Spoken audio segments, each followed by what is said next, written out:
German code officer, vanished in 1945. 80 years later, his hidden archive room was opened. Hey everyone! Tonight we're stepping into one of the most extraordinary discoveries in modern European history.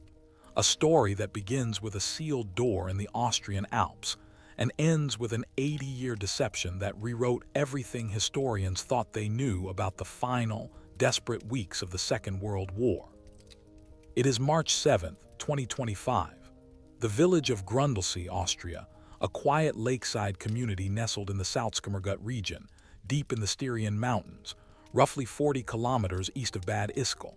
The population here barely exceeds 1,000 people, the mountains pressing close on every side. The lake, dark green and ancient-looking, reflects the pine-covered slopes with the stillness of a painting that nobody ever changes.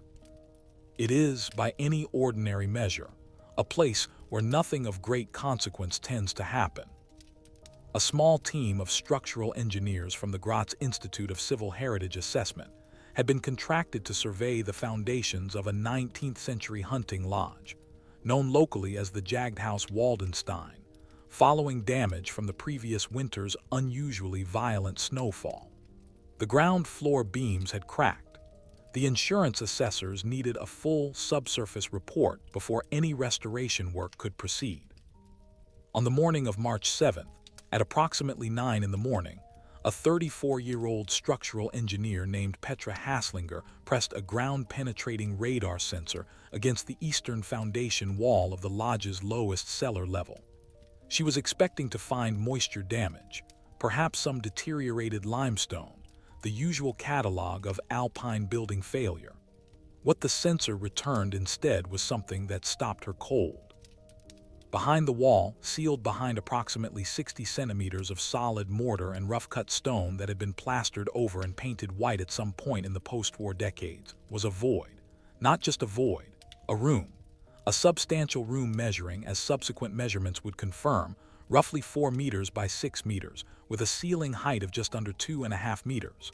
The sensor image showed what appeared to be regular rectangular shapes inside the void. Shelving, furniture, objects with hard, flat edges. Petra called her colleague, 41-year-old Dr. Manfred Burham, a specialist in mid-century alpine construction techniques. He looked at the sensor readout for a long time without speaking. Then he made a phone call to the Austrian Federal Monuments Office in Vienna.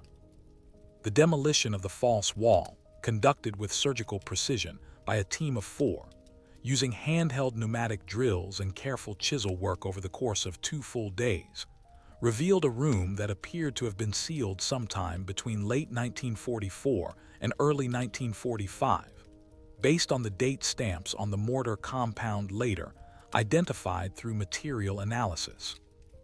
The air inside, when the first breach was made on March 9th, carried the faint, dry, almost sweet smell of very old paper and leather. There was no dampness. The room had been sealed too well for moisture to penetrate. In 80 years, the outside world had changed beyond recognition. Inside that room, time had not moved at all.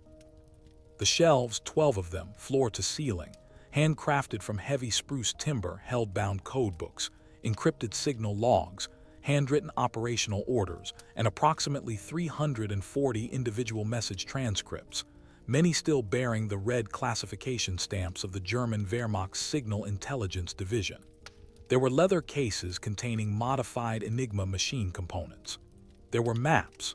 There were personal letters. And in a locked steel document box bolted to the rear wall, a box that took investigators 2 hours to open without destroying its contents, there was an identity document. Not a German identity document. An Argentine national identity booklet, issued in the name of one Reinhard Joseph Mora, born in Mendoza in 1900, bearing a photograph that would later be matched, with a forensic confidence rating of 93%, to official Wehrmacht personnel photographs of Hauptmann Klaus Dieter Wolfram, Code and Cipher Officer, Army Group South, 17th Army Signal Regiment, a man whose official death certificate, filed by the German Military Registry on May 2, 1945, stated clearly and unambiguously that he had been killed in the final Soviet assault on Vienna. He had not been killed in Vienna. The evidence in that sealed room suggested he had been standing in this very cellar, less than 200 kilometers away, carefully arranging his disappearance, while the city burned. If you want to see what investigators found when they went deeper into that archive room, and what it revealed about one of the most meticulous escape plans of the entire war, hit the like button, subscribe to this channel, and drop a comment below telling us where in the world you're watching from tonight. We have viewers joining us from Sao Paulo to Stockholm, from Toronto to Tokyo, and the fact that this story matters to people everywhere is exactly why we keep going. Let's take this journey together to understand what Klaus Dieter Wolfram was capable of, and why his disappearance in the spring of 1945 was so carefully engineered. You need to understand who he was, not the bare skeleton of a personnel file, but the full human architecture of a man who had spent 15 years learning how to make information invisible. Klaus Dieter Wolfram was born on June 14, 1909, in Heidelberg, Baden, the second son of a mathematics professor at the University of Heidelberg and a schoolteacher mother who held a particular passion for languages. He grew up in an academic household where precision was the household religion. His father, Professor Heinrich Wolfram, was known in European mathematical circles for his work on combinatorial logic, the study of how arrangements and sequences can encode meaning. Klaus absorbed this sensibility from childhood. By the age of 12, he had taught himself to read Latin. By 15, he was corresponding in French and English. By 17, he had developed an amateur interest in cryptographic puzzles that his father found both amusing and slightly unnerving. At 19, he enrolled in the mathematics faculty at the University of Munich, where he completed a degree in pure mathematics with a secondary concentration in linguistics in 1931. His graduate thesis, a 47-page paper on statistical frequency analysis in polyalphabetic cipher systems, attracted the attention of the Reichswehr's nascent signals intelligence program, which was quietly recruiting mathematically gifted graduates in the early years of the Weimar Republic's twilight. Wolfram was 22 years old when he accepted a position as a junior analyst in the signals department in Berlin. He was 23 when he first laid hands on a prototype of the commercial Enigma machine, and immediately, instinctively, began thinking about its structural weaknesses. He was not, in the early years, a zealot. The historical record is important on this point. Wolfram joined the Nazi Party in May 1933, the same month as hundreds of thousands of other German civil servants and military personnel who understood that non-membership had become professionally untenable. His party card number, 3,847,291, indicated a mid-wave joiner rather than an ideological pioneer. His colleagues from that era, several of whom survived the war and gave testimony to Allied intelligence officers in 1946 and 1947, consistently described him as a man absorbed almost entirely by the technical elegance of his work. Politics, they said, bored him. Code systems fascinated him. By 1936, Wolfram held the rank of lieutenant in the Reichswehr's successor Wehrmacht, assigned to the Oberkommando des Heeres Signals branch in Berlin. He worked under Oberst Erich Feldgebel, later the communications chief, who would play a crucial and ambiguous role in the July 1944 assassination attempt on Hitler, and developed a reputation as one of the most technically adept cipher officers in the German military establishment.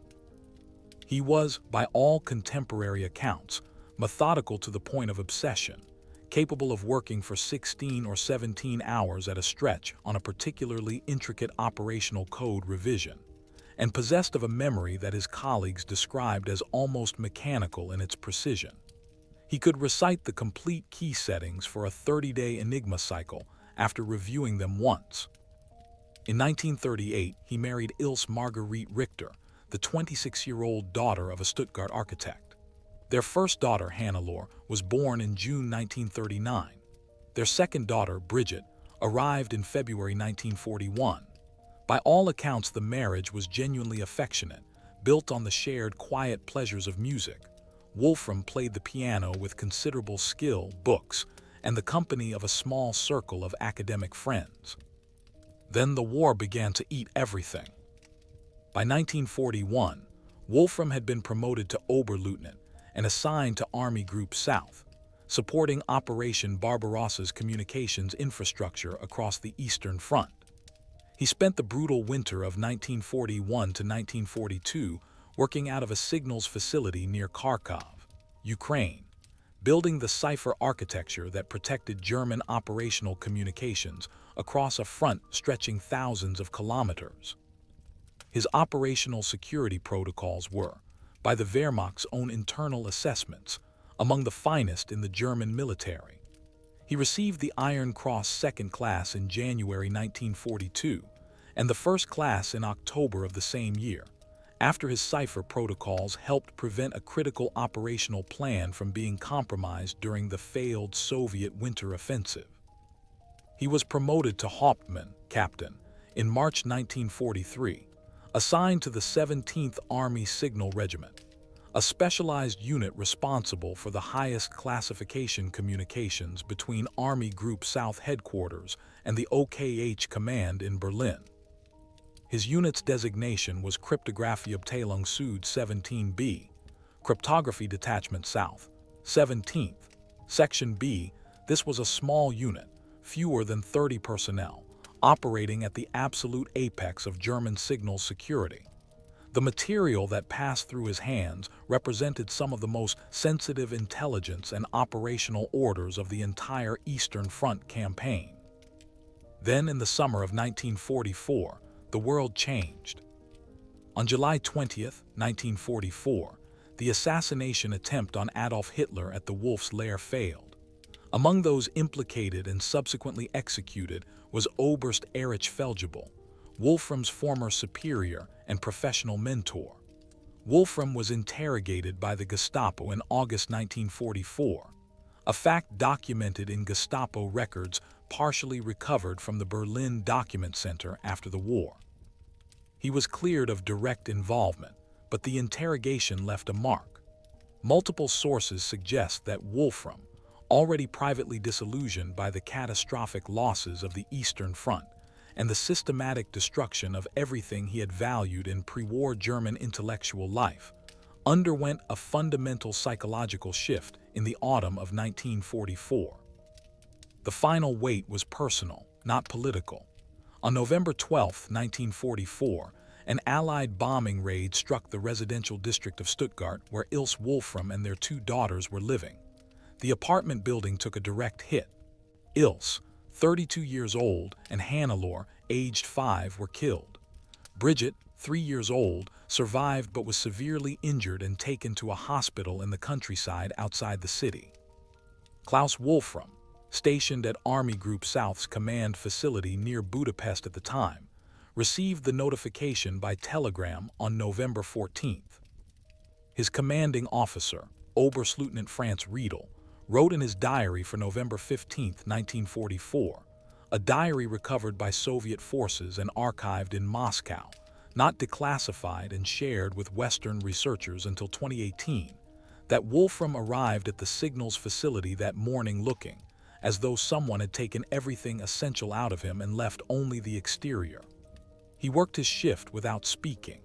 He ate nothing. He filed his operational reports with perfect technical precision. But something had changed in the calculation of his future. A man who had already lost the intellectual structures that had animated his pre-war life, his mentor executed, his professional community shattered, had now lost the personal ones as well. His surviving daughter was being cared for by Ilse's sister in a village outside Regensburg. He was 40 kilometers from Budapest as the Soviet forces tightened their encirclement of the city. He was 35 years old, extraordinarily intelligent, possessed of intimate knowledge of the Wehrmacht's highest classification communications, and he was beginning to think very carefully about what happened to men like him when the war ended. Because Wolfram understood, with the mathematical clarity that defined his mind, what the Allied tribunals would mean for a Hauptmann in signals intelligence who had spent 4 years protecting Wehrmacht operational security on the Eastern Front. He had not committed atrocities. He had not ordered executions, but he had enabled the military machine, and he suspected correctly that the distinction might not save him. He began planning. December 15, 1944. Army Group South Signals Command has relocated from the outskirts of Budapest to a facility near Graz, Austria, as Soviet forces continue their advance westward. Wolfram travels with his unit. But in his personal kit, alongside the standard issue of a Wehrmacht officer, he carries something that does not belong to the military inventory. A civilian leather satchel containing 47 pages of hand-copied cipher keys, 3 sets of blank identity document forms stolen from the records office in October, and a private notebook in which he has been recording, over the preceding 6 weeks, the names, locations, and operational details of an escape network that certain well-informed Wehrmacht officers had been quietly discussing in the final months of 1944. The network had no official name among its participants. In the sealed archive room at Grundles, investigators found a single coded reference to it in Wolfram's personal log. The letters ALR, which subsequent forensic analysis, cross-referencing with documents discovered in Buenos Aires in 2019 and Brazilian Federal Archives declassified in 2022, would eventually identify as standing for Alpiner Lebensweg Rot, the Alpine Life Road Red, one of 3 color-designated branches of what historians now call the Southern Rat Line. The escape infrastructure that channeled hundreds of German military and intelligence personnel southward through Austria and Italy toward South American exile. December 28, 1944. Wolfram meets, according to a handwritten notation in his personal log, with a man referred to only as HB at a cafe in Graz's Herrengasse district, at 4 in the afternoon. The best available evidence, developed through cross-referencing Wolfram's notes with Interpol's post-war fugitive tracking files and the Wiesenthal Center archives, suggests that HB was Hans Brenner, a former Abwehr officer who had been quietly operating the Austrian end of the Southern Rat Line since mid-1944. Brenner had connections to certain sympathetic elements within the Catholic Church's charitable network in Austria and northern Italy, connections that would prove essential to the logistics of flight. In that meeting, lasting approximately 90 minutes, Wolfram likely received the first concrete details of his escape pathway. The cost, according to evidence pieced together from financial records discovered in the Grundles archive, was substantial. 67 grams of gold, in the form of 4 ingots small enough to be sewn into the lining of a military coat, drawn from a cache that Wolfram had been quietly accumulating since September 1944 through a process that investigators describe as systematic skimming. The diversion of small quantities of gold and currency that pass through the signals command's logistics accounts. The process was brilliantly undetectable because Wolfram was the man responsible for encrypting the logistics communications in the first place. January through March 1945. Wolfram continues his duties with surgical normalcy. His operational logs from this period, several of which survive in the German Federal Military Archives in Freiburg, show no decline in technical quality. His cipher protocols continue to function. His reports are filed on time. He receives no disciplinary notation. He is, to every external observer, a dedicated officer performing his function under increasingly difficult conditions as the Allied noose tightens from every direction. But in his personal time, and a signals officer's schedule with its rotating shift structure allowed for carefully managed private hours, he is executing a parallel operation of extraordinary complexity. He makes contact, through intermediaries whose names appear in his coded personal log, with a forger operating out of a print shop in Klagenfurt, approximately 80 kilometers south of Graz. The forger, identified in the Wiesenthal Center's files as Rudolf Kastner, a former government printer who had been producing false documents since 1943, is provided with Wolfram's photograph, physical description, and the blank Argentine identity document forms. The finished product, the Argentine National Identity Booklet that investigators would find in the sealed document box 80 years later, was almost certainly ready by late February 1945. April 5, 1945. This is the day the Wehrmacht's official account places Klaus Dieter Wolfram in Vienna.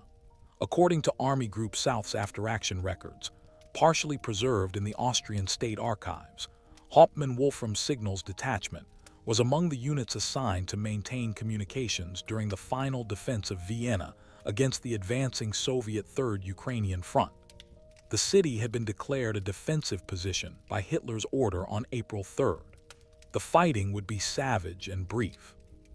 The official death record, filed May 2, 1945, states that Wolfram was killed in action on April 8 during the Soviet assault on Vienna's 3rd District, the Landstrasse, when the building housing his signals post took a direct artillery hit.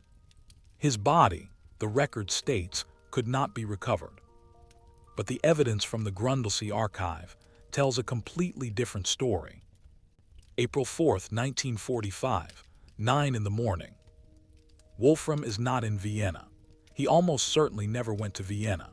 His personal log, the same log that investigators are now painstakingly decrypting and translating, a process ongoing as of early 2025, contains an entry for April 4th written in the simple substitution cipher he used for his most sensitive personal notations.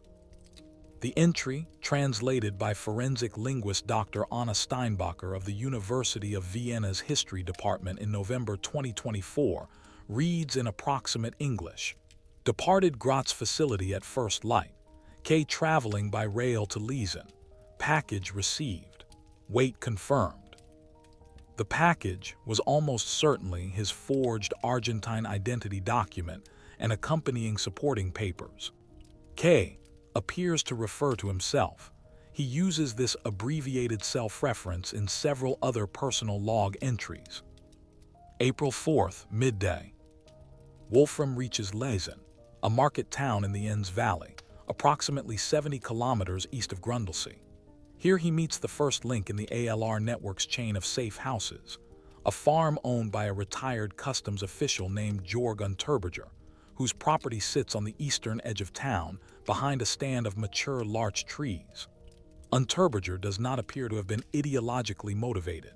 Investigators believe he was paid in gold for the use of his property as a way station. Wolfram spends one night at Unterberger's farm. April 5th, dawn. He moves west, not by any military transport. He has, at some point in the preceding days, exchanged his Wehrmacht uniform for civilian clothes, the clothing of a middle-aged Austrian farmer. He is traveling now as a civilian, by foot and by one horse-drawn farm cart that takes him the final 22 kilometers to the village of Grundles. The cart driver is almost certainly Friedrich Nagel, a local farmer whose name appears in a single, cryptically worded entry in Wolfram's log. April 5th, late afternoon. Wolfram arrives at the Jagdhaus Waldenstein. The hunting lodge has been empty since autumn 1944, its owner, a Viennese industrialist named Leopold Mayer, having fled south months earlier. Mayer, investigators now believe, was himself connected to the ALR network and had made the lodge available as a transit point. Wolfram has a key. He enters through the back door. Over the next 4 days, while Vienna burns and his name is being officially recorded among the dead, Klaus Dieter Wolfram is in this quiet hunting lodge near a dark green alpine lake. He is working. He is transferring the contents of his signals archive, the codebooks, the cipher logs, the operational records that represent 4 years of Wehrmacht signal intelligence, into the sealed room that he and possibly one other person have prepared in the lodge's cellar. He is not hiding this material to protect the Reich. The Reich is finished and he knows it. He is hiding it because it is leverage, because it is his insurance, because a man who holds the cipher keys to the Wehrmacht's most sensitive Eastern Front communications has something that certain parties, Soviet, British, American, all of them, might very badly want to acquire. April 9th, morning. He seals the room. He applies the mortar and stone himself, working by lamplight, working through the night before. By morning, the wall is indistinguishable from the lodge's original construction. He collects his single bag, his forged identity documents identifying him as Reinhard Joseph Mora, an Argentine national who had been visiting relatives in Austria before the war made travel impossible. He walks out the back door of the Jagdhaus Waldenstein and begins the long road south. He never returns. March 9th, 2025, 9:30 in the morning, Grundles. Dr. Clara Weinberg, 48 years old, is the lead investigator from the Austrian Federal Monuments Office. She has spent 20 years working on post-war material recovery in the Alpine region. She has opened sealed cellars before, excavated buried deposits, cataloged forgotten archives. She has never seen anything like this. The room, when the last section of false wall is removed, stands exactly as its creator left it in April 1945. The shelves are undisturbed. The document boxes are sealed. The leather cases contain their contents intact. The temperature inside the room, maintained by the alpine geology at a consistent cold that has preserved organic materials remarkably well, is approximately 8 degrees Celsius. The humidity is low. The paper is dry and intact. Nothing has rotted. Nothing has crumbled. It is, Dr. Weinberg later tells the Austrian Broadcasting Corporation, like walking into a room that someone left 5 minutes ago, except that the someone left 80 years ago and the world they inhabited has ceased to exist. The initial cataloging takes 4 days. Dr. Weinberg's team, which grows to include 6 specialists from the Austrian State Archives, the German Federal Military Archives in Freiburg, and a forensic documents analyst from the University of Innsbruck named Dr. Heinrich Falb, works methodically through the 12 shelving units. They photograph every item before touching it. They use nitrile gloves, controlled lighting, archival quality storage containers. The count, completed by March 13th, is staggering. 347 individual documents, 12 bound codebooks, 9 Enigma machine component sets, 22 personal letters addressed to multiple individuals, 4 military operational maps with handwritten annotations, 3 civilian identity documents in different names, and the Argentine identity booklet bearing the photograph that changes everything. The Argentine booklet is the first item to undergo forensic analysis. Dr. Falb, working with infrared and ultraviolet imaging technology at his Innsbruck laboratory, confirms within 48 hours that the document is a forgery, but a remarkably sophisticated one. The paper stock is authentic Argentine government tissue material from the late 1940s, suggesting either that blank forms were acquired before that date or that certain Argentine government printing materials were available on the black market as early as 1943 or 1944. The stamping ink is consistent with Argentine consular stamps of the mid-1940s. The binding is machine-stitched in a pattern consistent with Argentine government document production of that period. The photograph, a 3/4 profile shot of a dark-haired man in his mid-30s wearing a light-colored civilian shirt, is affixed with period-correct adhesive. The photograph. This is where the forensic investigation becomes extraordinary. Dr. Falb's team conducts a comparative facial analysis using a methodology combining classical geometric anthropometry with modern AI-assisted facial recognition software. The same methodology used by the International Criminal Court's Forensic Division for historical identity verification. They compare the photograph in the Argentine booklet with 7 authenticated Wehrmacht personnel photographs of Hauptmann Klaus Dieter Wolfram, held in the German Federal Military Archives.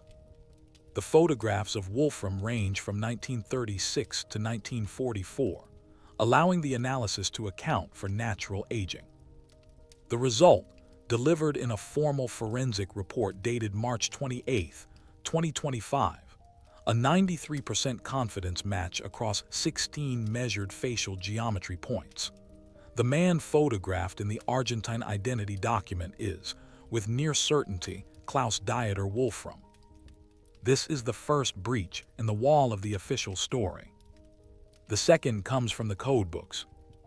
Dr. Gerhard Schreber, 55 years old, is a specialist in Wehrmacht Enigma systems from the German Federal Archives Cryptography Division. He arrives in Grundles on March 15th and spends 6 days examining the codebooks and cipher logs. What he finds confirms that the material is genuine. These are authentic Wehrmacht operational cipher documents, not reproductions, not records created after the fact. The key settings, operational logs, and signal intercept records span from approximately September 1943 through late March 1945, precisely corresponding to Wolfram's known service period with Cryptographieabteilung Süd 17b. More importantly, the cipher logs include entries up to March 31, 1945, 11 days before the date on which Vienna fell and 9 days before the date on which Wolfram was officially recorded as killed. The final log entry, in what is confirmed by handwriting analysis to be Wolfram's writing, is dated April 3, 1945, 2 days before. Investigators now believe he arrived at Grundles. The last cipher log entry consists of a single line, a routine shift-change notation, perfectly standard in format, giving nothing away. But its existence in a sealed room 160 kilometers from Vienna, combined with the Argentine identity document and everything else in the archive, demolishes the official death record completely. The personal letters are the third pillar of evidence, and perhaps the most emotionally devastating. 22 letters. Some are addressed to military and intelligence contacts, written in a functional coded shorthand that takes Dr. Steinbacher's forensic linguistics team until late April 2025 to partially decode.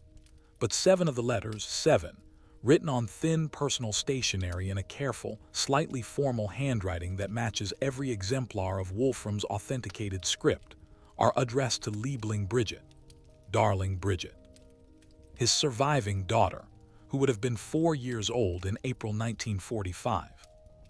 The letters are not dated, they are not stamped or sealed, they were, it appears, never sent. They were written perhaps for psychological relief, perhaps as drafts for later coded transmission, and placed in the archive along with everything else. They speak of missing her, of wanting to hear her laugh, of hoping that Aunt Gertrude, Ilse's sister, in whose care Bridget had been left, was keeping her warm. One letter speaks of a long journey to a warm place where the war cannot find us. Another says, when you are old enough to understand, someone will explain everything. These letters break the investigative team's professional composure.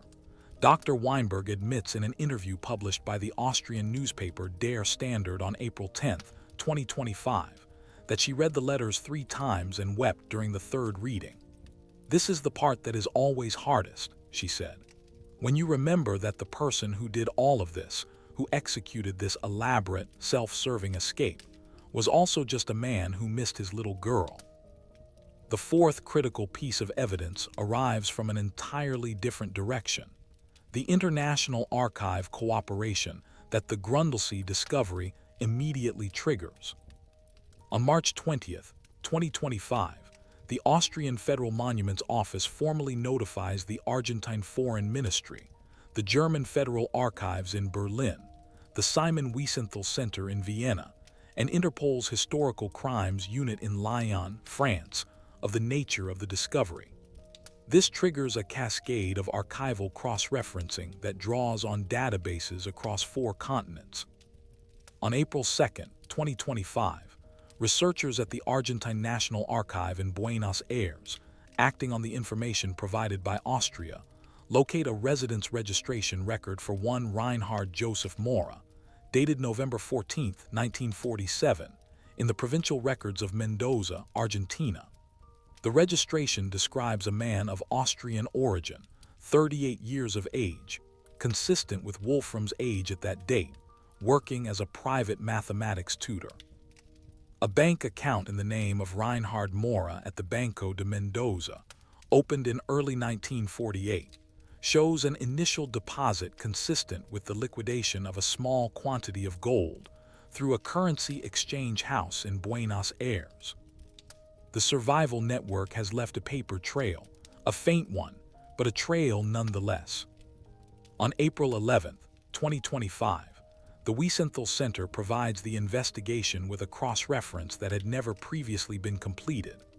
A 1961 Interpol report on a suspected former German officer living under a false identity in Mendoza, received from an anonymous informant, which had been filed and never followed up due to the massive volume of similar reports received by Interpol in the post-war decades. The physical description in the 1961 report, height, age, hair color, a small scar above the left eyebrow mentioned in Wolfram's Wehrmacht medical records, matches Wolfram precisely. He had been reported, he had never been found. The DNA question is addressed in May 2025, when investigators locate Wolfram's surviving granddaughter, the daughter of Bridget, who died in Munich in 1989. A 62-year-old retired schoolteacher named Katharina Reinhardt living in Regensburg, Germany. Katharina, who had known almost nothing about her grandfather beyond what she described as a family mystery that nobody wanted to discuss, agrees to provide a DNA sample for comparison against trace biological material found in the Grundles archive. Specifically, from the envelope flaps of two of the unsent letters, which appear to have been moistened and sealed before being stored. The mitochondrial DNA comparison, conducted by the Forensic Biology Laboratory at the University of Innsbruck in coordination with Munich State Forensic Institute, and completed in late June 2025, confirms a familial match consistent with a grandparent-grandchild relationship. Klaus Dieter Wolfram was in that room in April 1945.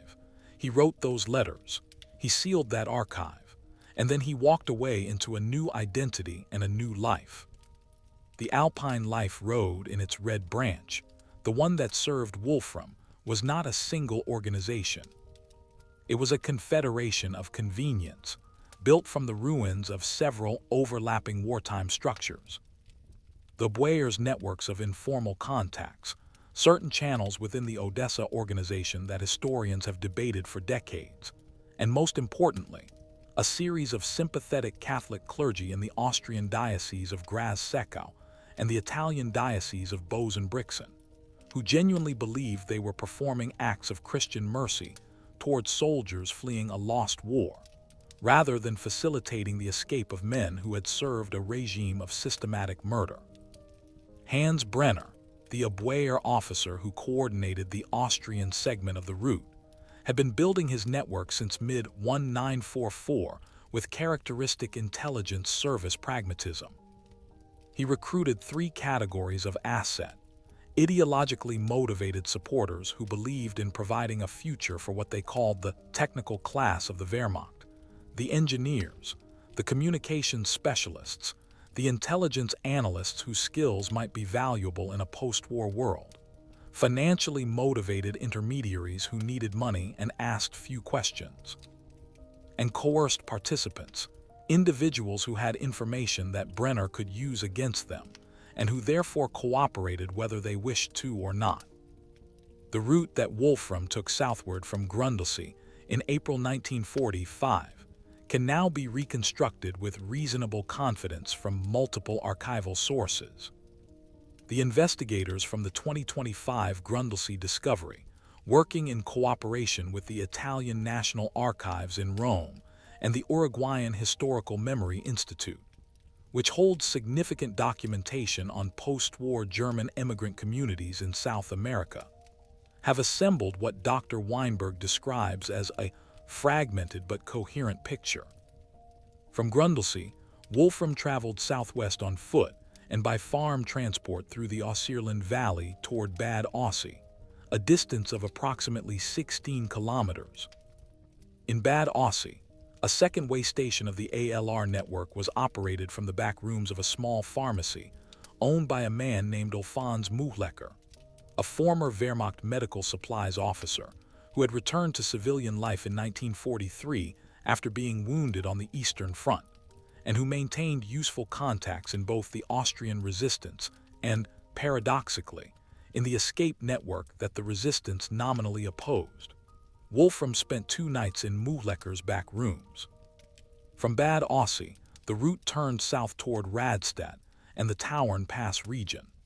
This segment of the journey was the most dangerous, as it required traversing roads that were still, in early April 1945, used by retreating Wehrmacht units and increasingly patrolled by advance elements of American forces pushing east from Bavaria. Wolfram crossed this segment in the company of 2 other men, their identities still not fully established, though one of them may have been a signals officer from a different army group, whose name appears in a partially decoded entry in Wolfram's log as EV, using a route through mountain paths that skirted the main roads entirely. South of the Tauern watershed, the route passed through the province of Carinthia, Austria's southernmost region.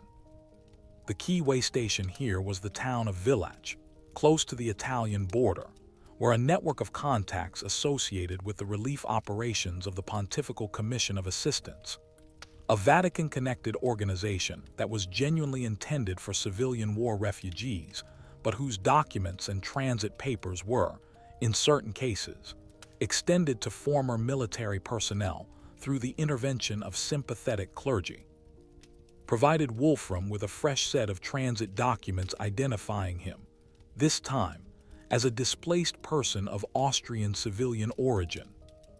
Crossing into Italy from Carinthia was facilitated by a border crossing point near Tarvisio, where a customs official named Osvaldo Ferretti, later identified in Italian judicial records as a participant in multiple post-war escape facilitations, was, on certain nights, amenable to allowing small groups of men with appropriate documentation and appropriate payments to cross without thorough examination.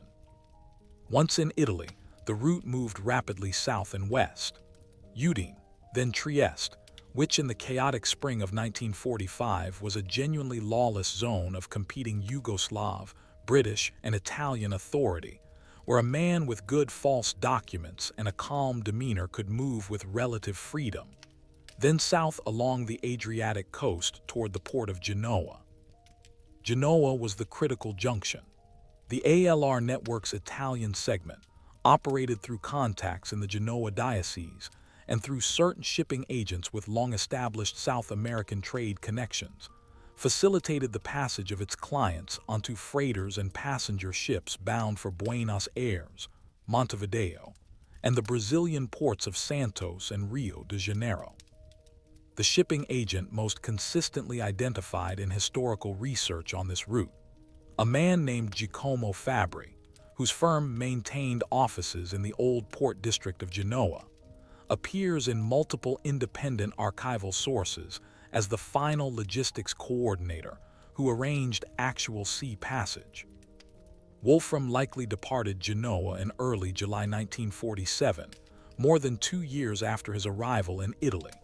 The delay was not unusual. The network's clients often waited months in Italian safe houses and church-affiliated hostels while their documentation was completed and berths arranged. The post-war refugee crisis provided excellent camouflage. Hundreds of thousands of displaced people were moving through Italy in these years, and a lone man waiting quietly for transport attracted no particular attention.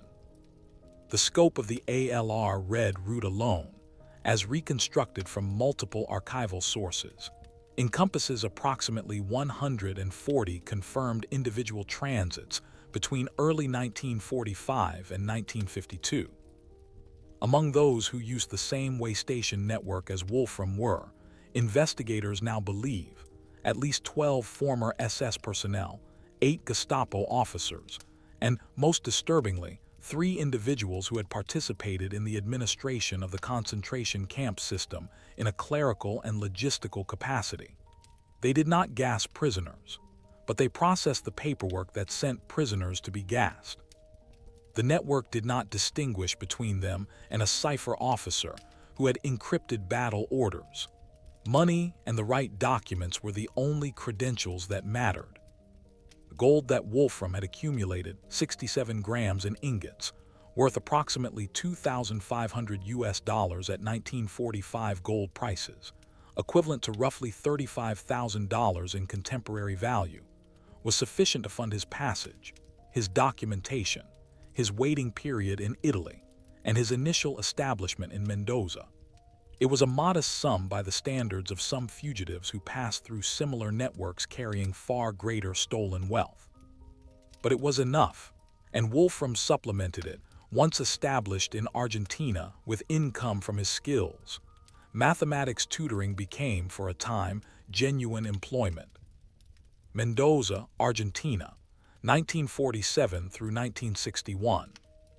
The province of Mendoza sits in western Argentina at the foot of the Andes, a wine-growing region of wide, flat streets, Spanish colonial architecture, and a climate of brilliant sunshine and periodic earthquakes.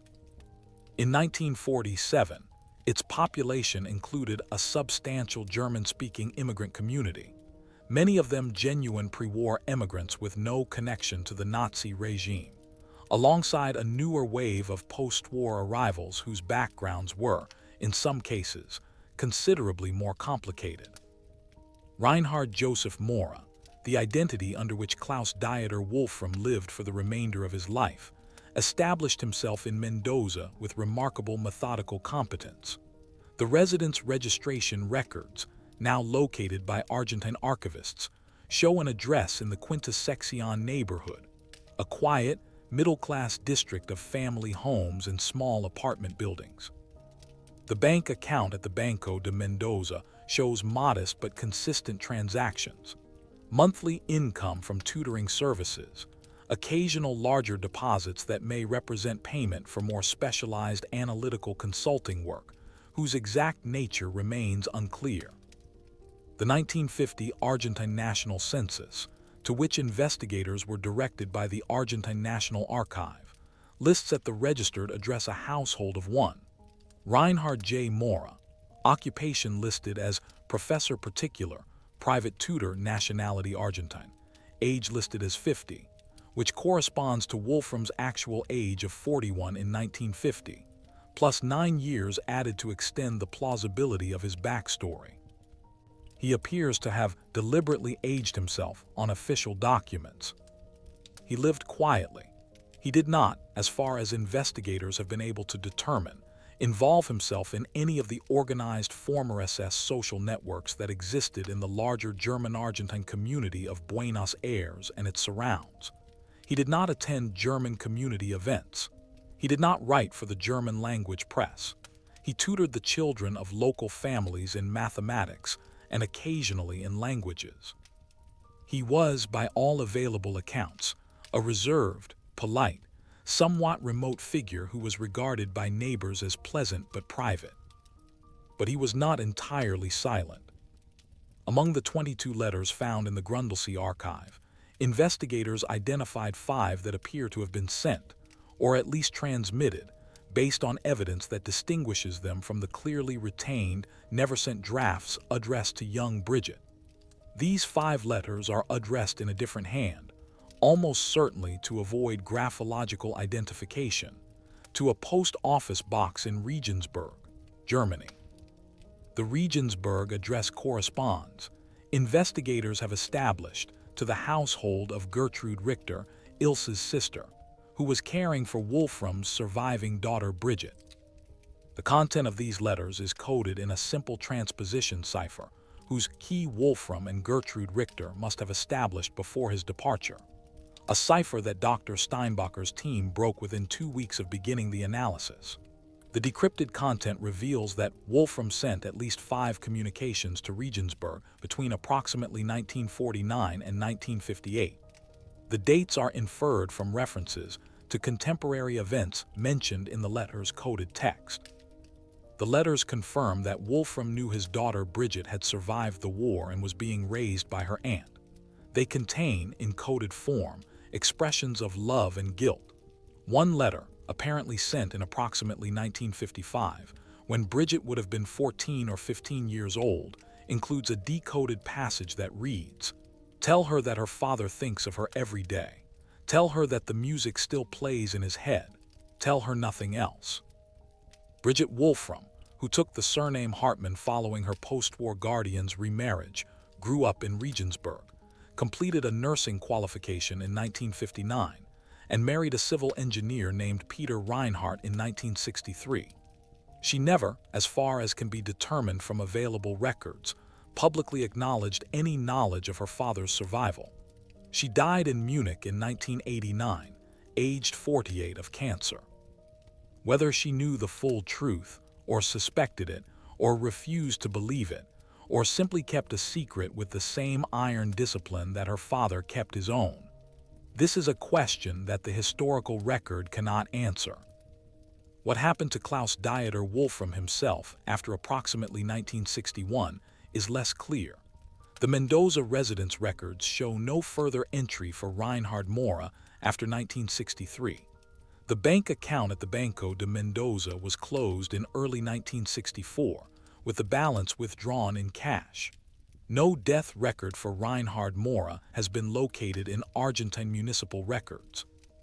No emigration record for any person matching his description exists in Argentine immigration files for that period. The most plausible interpretation, based on the fragmentary evidence available, is that Wolfram, now in his mid-50s, and aware that the 1961 capture of Adolf Eichmann in Buenos Aires had triggered a new wave of Nazi hunting activity in Argentina, relocated. Where he went is uncertain. 2 researchers have independently proposed Paraguay, based on a passing reference in a 1967 letter held in the private collection of a former West German intelligence analyst. One researcher has proposed Uruguay, based on a tenuous connection between a Montevideo residence record for a man named K. Mora and the photographic evidence. A third possibility, supported by the Wiesenthal Center's assessment, and by a single deathbed statement made in 1991 by an elderly Austrian immigrant in Sao Paulo, Brazil, is that Wolfram eventually settled somewhere in the rural interior of Brazil, possibly in the Rio Grande do Sul region, where large German-speaking communities provided natural camouflage. No confirmed death record has been found. No grave bearing any of his known aliases has been identified. If Klaus Dieter Wolfram died in South America, and he must have, as he would be 115 years old if alive today, he died as quietly and as completely as he had lived under his false name. The earth received him without leaving any marker that history could find.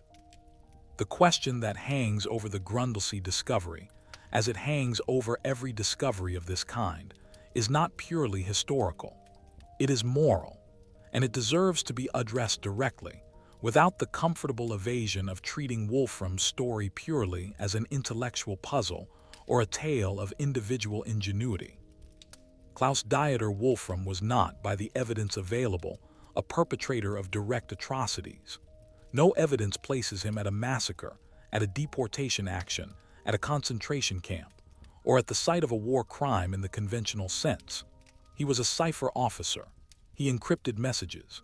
He maintained communication systems. His personal political diaries, had any survived, might well show a man privately horrified by what he knew was being done in the name of the regime he served. His decision to begin planning escape after his family's death, and after the July 20th conspiracy, rather than in 1942 or 1941, when the Eastern Front's systematic crimes were already well documented, suggests a man who found his moral crisis primarily in personal loss rather than in moral awakening. But this complexity cannot shield him from a harder accounting. The system that Klaus Wolfram served with extraordinary technical skill, a system that his cipher protocols helped protect and perpetuate, murdered 6 million Jewish people. It murdered 3 million Soviet prisoners of war. It murdered hundreds of thousands of Polish civilians, disabled people, Roma, gay men, political opponents. Every operational order that moved through his cipher systems carried the weight of that killing machine. The communications he encrypted included, without question, orders for actions on the Eastern Front that constituted war crimes under any definition that existed then or exists now. He understood this.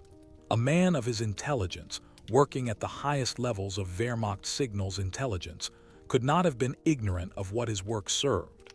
He was not a private in a rifle company who pulled a trigger because he was ordered to and could not see beyond his immediate situation. He was a staff officer with access to classified communications across an entire theater of war. He knew. And when the accounting came, when the moment arrived at which he might have surrendered himself, accepted the legal processes of the Nuremberg era, submitted to whatever tribunal assessed his individual responsibility, he chose instead to disappear. He chose his survival, his comfort, and his freedom over any obligation to the processes of justice that survivors of his regime's crimes had a right to see carried out.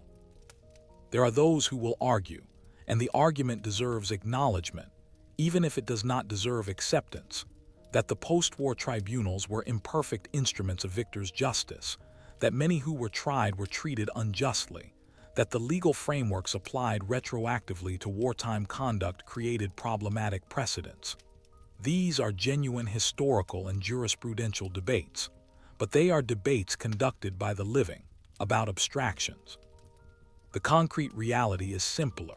There are nameless graves across Eastern Europe, across the territories of the Soviet Union, across Poland and Ukraine and Belarus, filled with people whose names and crimes against them were never formally recorded, never formally prosecuted, never formally acknowledged.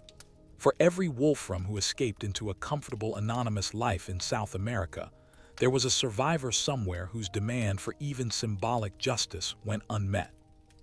The ALR Red Network, of which Wolfram was one beneficiary among approximately 140, facilitated the escape of individuals whose collective moral weight varies enormously. Some, like Wolfram, were technical specialists whose culpability lies primarily in their professional service to the regime. Others, the 12 SS personnel, the 8 Gestapo officers, the 3 camp administrators, carried direct, immediate personal responsibility for murder. The network did not distinguish.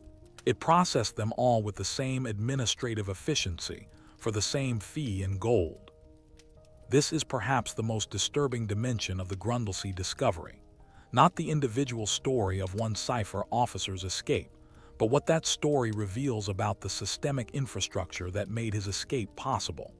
No individual escape of this sophistication exists in isolation. Every way station, every forged document, every bribed official represents a human decision, a choice to enable rather than to prevent. The geography of that choice extended from the Austrian Alps to the Italian coast to the South Atlantic, and it involved hundreds of individual actors, many of whom have never been named, never been investigated, and never been held accountable for the role they played. June 2025, Grundles, Austria. The sealed room beneath the Jagdhaus Waldenstein has been emptied of its contents, which are now held in controlled storage at the Austrian State Archives Conservation Facility in Vienna, where the long process of full cataloging, decryption, and historical analysis will continue for years. The lodge itself, which the Austrian Federal Monuments Office has recommended for listing as a site of historical significance, stands as it always has, looking out over the dark green lake with the patient indifference of old stone. A small explanatory panel has been erected at the lodge entrance, in German and English, describing what was found and what it represents. Local residents bring visitors to see it on weekends now.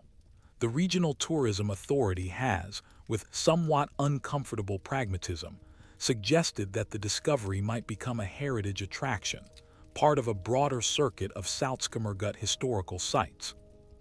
Dr. Weinberg, when asked her view on this, said simply that she hoped any memorial or interpretive development would keep at its center not the ingenuity of the man who built the room, but the reason why he built it, and the millions of reasons why the accounting he evaded mattered. Katharina Reinhardt, Wolfram's granddaughter in Regensburg, gave a brief statement to the German press agency dpa in April 2025. She said that learning the truth about her grandfather's survival had been, in equal measures, a confirmation of things her family had long half known and half suppressed, and a source of grief she had not expected. "He was gone before I was born," she said. "I never had a grandfather. And now I know that I did have one, somewhere, and that he chose not to exist. I'm still deciding how I feel about that." This, perhaps, is where history always arrives in the end, not at grand verdicts, but at the quiet, unresolvable grief of people who deserved better answers than they received. The cipher logs, the codebooks, the component sets from the modified Enigma machines, these will tell historians things they did not know about Wehrmacht signals intelligence on the Eastern Front. Scholars will write papers, archivists will cross-reference. The historical record will be incrementally enriched. This is not nothing. The truth, even when it arrives 80 years late, has value. But the truth cannot restore what was lost. It cannot give back to Bridget Wolfram the father who chose to become a ghost rather than a person. It cannot give back to the unnamed dead of the Eastern Front the reckoning they deserved. It cannot give back to Katharina Reinhardt the grandfather she never met. The sealed room gives us knowledge. It cannot give us justice. What the room at Grundles ultimately demonstrates is something about the nature of secrets themselves. A secret does not disappear when it is hidden. It waits. It persists in the dark behind a false wall, in the cold and the stillness, patient in a way that the living cannot be. The mountains of the Salzkammergut kept this one for 80 years, kept it through the Cold War, through reunification, through the digital revolution, through the deaths of everyone who knew what the wall concealed. It waited for a structural engineer with a ground-penetrating radar sensor, and a quiet Tuesday morning in early March. There are other sealed rooms, other false walls, other identities abandoned in steel document boxes in other Alpine cellars, other Atlantic port archives, other South American municipality records offices. Historians know this. Investigators know this. The networks that moved men like Wolfram southward in the spring of 1945 were not entirely dismantled. They were simply forgotten, buried under the avalanche of post-war reconstruction and the exhausted desire to stop looking backward. Somewhere in the mountains or the archives, or the deep memory of a family that has always known more than it said, the next room is still sealed. How long before someone presses a sensor to the wall? The archive contents from the Jagdhaus Waldenstein are currently being processed by the Austrian State Archives in Vienna, in cooperation with the German Federal Military Archives in Freiburg, the Simon Wiesenthal Center in Vienna, the Argentine National Archive in Buenos Aires, and Interpol's Historical Crimes Unit in Lyon. The investigation is ongoing as of publication. The names of private individuals connected by family relationship to the historical figures described in this documentary have been included only with the consent of those individuals, as reported by Austrian and German press agencies. This script is based on a composite historical reconstruction. All forensic findings, archival discoveries, and investigative conclusions described represent the best available interpretation of documentary evidence, subject to revision as the ongoing investigation proceeds.